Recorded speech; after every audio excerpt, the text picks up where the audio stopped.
Royal media news, बातम्या आणि बरंच काही. सातारा जिल्हा परिषद निवडणुकीनंतर महायुतीतील अंतर्गत वाद आता टोकाला पोहोचले आहे. भाजपचे आमदार शिवेंद्र सिंहराजे भोसले आणि जयकुमार गोरे यांनी आखलेल्या रणनीतीमुळे शिवसेनेचाच बालेकिल्ला समजल्या जाणाऱ्या सातारा जिल्हा परिषदेत प्रथमच भाजपची सत्ता आली आहे. यामुळे संतप्त झालेल्या शिंदे गटाच्या मंत्र्यांनी थेट राजीनाम्याची धमकी दिल्याची माहिती समोर येते. साताऱ्याचे पालकमंत्री शंभूराज देसाई आणि इतर शिवसेना मंत्र्यांनी उपमुख्यमंत्री एकनाथ शिंदे यांची भेट घेऊन आपली तीव्र नाराजी व्यक्त केली आहे. सूत्रांनी दिलेल्या माहितीनुसार यावेळी राजीनामा देण्यापर्यंतची भाषा मंत्र्यांनी वापरली आहे. वादाचे मुख्य कारण काय? सातारा जिल्हा परिषदेत भाजपचे केवळ 27 सदस्य असतानाही त्यांनी 33चा आकडा गाठून सत्ता स्थापन केली.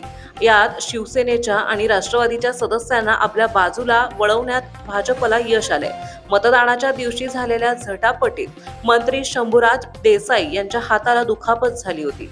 आपल्याच युतीतील पक्षाकडून अशा प्रकारे वागणूक मिळत असल्याचा आरोप शिवसेनेने केला आहे.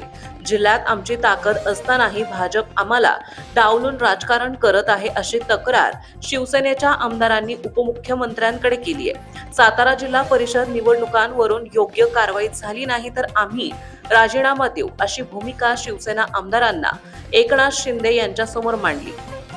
सातत्याने आमची गळचेपी होत आहे, यावर बोललं पाहिजे, अशी मागणी देखील शिवसेना आमदारांनी केल्याची माहिती सूत्रांकडून मिळत आहे. एकनाथ शिंदे यांचे ऍक्शन मोड मध्ये आदेश. शिवसेना मंत्र्यांची नाराजी पाहून मुख्यमंत्री एकनाथ शिंदे यांनी अत्यंत महत्त्वाची भूमिका घेतल्याची माहिती मिळत आहे. अर्थसंकल्पीय अधिवेशन सुरू असताना साताऱ्यातील या प्रकरणावरून आक्रमक भूमिका घेण्याचा आदेश शिंदेंनी आपल्या मंत्री आणि आमदारांना दिल्याची माहिती सूत्रांकडून मिळत आहे. महाराष्ट्रातील ताज्या आणि महत्त्वपूर्ण बातम्या पाहण्यासाठी आजच आमच्या रॉयल मीडिया न्यूज चॅनलला सबस्क्राईब करा आणि बेल आयकॉन प्रेस करा.